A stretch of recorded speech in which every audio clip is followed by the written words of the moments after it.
Today, sir, the Congress Party and the India Alliance partners are all doing good lot of politics on the farmers.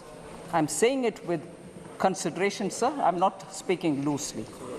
The National Commission on Farmers, M.S. Swaminathan, had recommended in 2006 minimum support price should be at 50% more than the weighted average cost of production.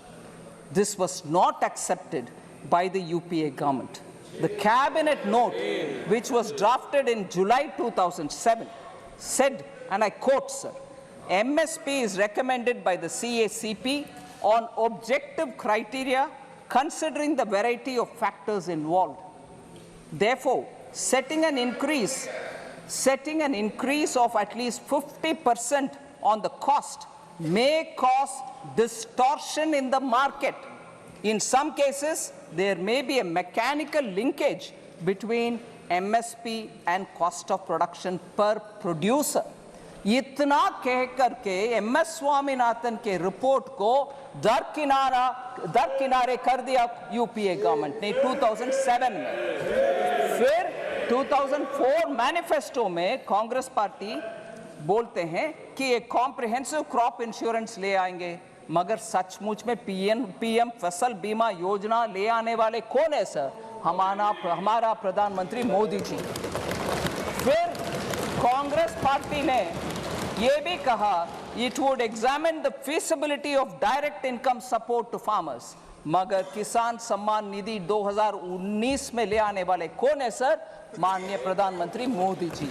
इसीलिए Congress party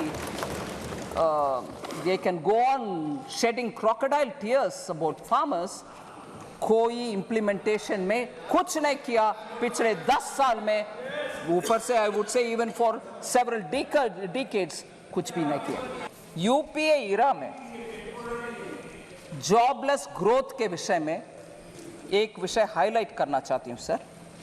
RBI के claims data जो periodically हमें economy के ऊपर picture देता है, वो employment UPA के इरा में मतलब 2012 to 13 में और 13 to 14 में टोटल एम्प्लॉयमेंट एक्चुअली डिक्लाइन हुआ है, ये वो जिक्र करता है आरबीआई की रिपोर्ट। उनके कार्यकाल में जब टोटल एम्प्लॉयमेंट का नंबर डिक्लाइन होता है, उसके बारे में चर्चा नहीं करते। मैं आज उठा रही हूं इस हाउस में कि उस समय के एम्प्लॉयमेंट क्यों घटा?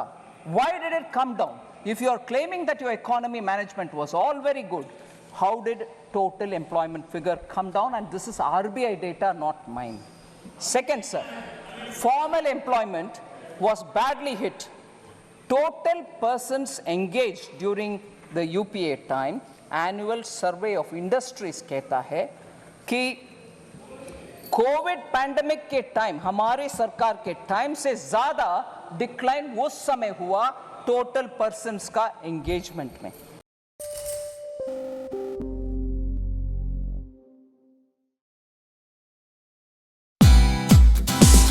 Hey, thank you for watching this on CNBC TV 18. Hope you liked it. For more such interesting news and updates, follow CNBC TV 18 on all the social media platforms.